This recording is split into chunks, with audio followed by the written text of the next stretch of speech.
पहली बात है कि सगर महाराज पूर्व जन्म में एक कन्या का दान किया था तो चक्रवर्ती सम्राट बना। जब उसका विवाह रानी सिंधु सौवीर नरेश की पुत्री के साथ में हुई थी, सिंधु नरेश की पुत्री के साथ में हुई थी, तो उसने कहा रानी सुनीता, हमने पूर्व जन्म में एक कन्या का दान किया था, मुझे एक पूर्व जन्म अपना याद है, इस जन्म में भी अगर उस समय एक कन्या का दान किया तो चक्रवर्ती सम्राट बना, मुझे 60,000 पुत्री चाहिए। क्या चाहिए? 60,000 पुत्री चाहिए। हम तपस्या करने चले जाते हैं। जंगल में चले गए, वहां तपस्या की, ब्रह्मा जी के नाम का तप किया। ब्रह्म युनि चतुर्मूर्ति वेद व्यास पितामह आयंतु ब्रह्मलोकेन तस्मै श्री ब्रह्मणे नमः। इस मंत्र का जप करते रहे। भगवान का बैकुंठ का सिंहासन हिल गया।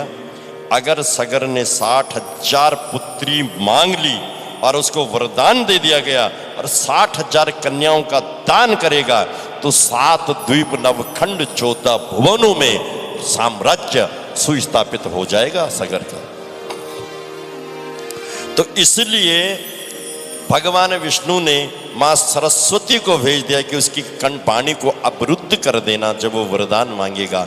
इधर से तपस्या पूरी हुई और मां सरस्वती कंठ पर बैठ गई।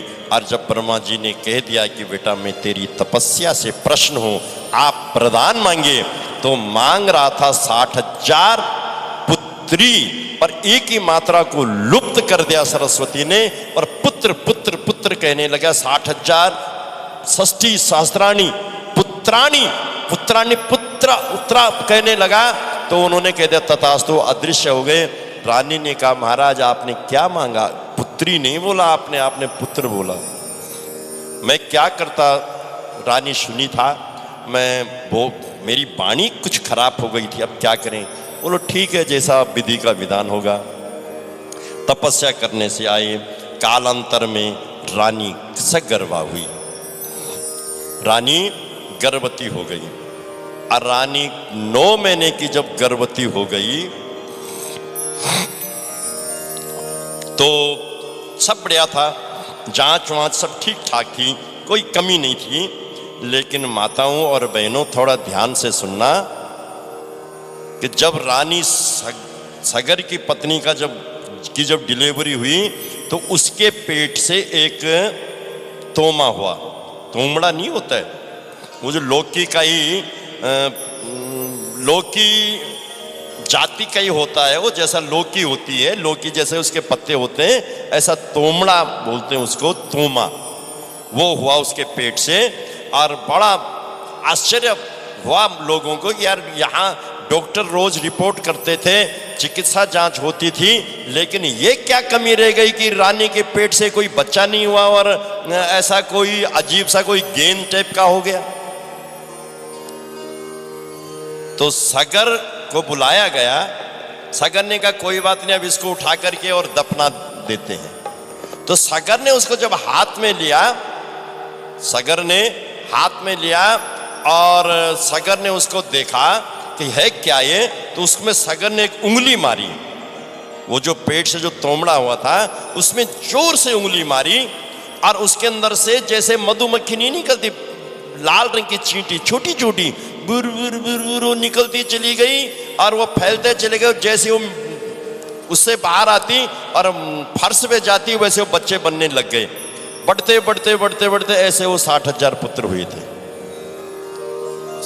गर्भ से हुआ था, लेकिन ऐसे नहीं कि वो एक तोमे के अंदर से पैदा हुए थे और छोटे, एक ही बार में वो 60,000 पैदा हुए थे। शुक्ल पक्ष का चंद्रमा जैसा बढ़ता है वैसे ही उनका विकास भी हो गया।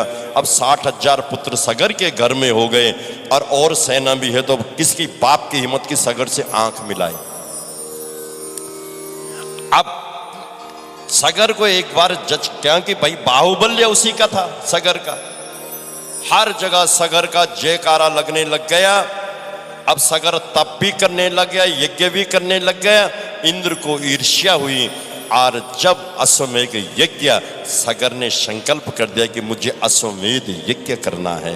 अश्वमेध यज्ञ का मतलब ये भी होता है, अश्व मने राष्ट्र होता है और मेध मने उन्नति होती है। राष्ट्र की उन्नति ही अश्वमेध यज्ञ है। सरकार को समय समय पर आध्यात्म, भौतिक आध्यात्म अगर नहीं रहेगा तो भी देश में आतताई पैदा हो जाएंगे, और अगर भौतिक खोजों में कमी आएगी तो भी राष्ट्र पीछे हो जाएगा। इसलिए आध्यात्म और भौतिक दोनों चलना चाहिए। अध्यात्म और फिजिक्स दोनों का निर्माण बराबर गति से चलना चाहिए ताकि संयमता बनी रहे।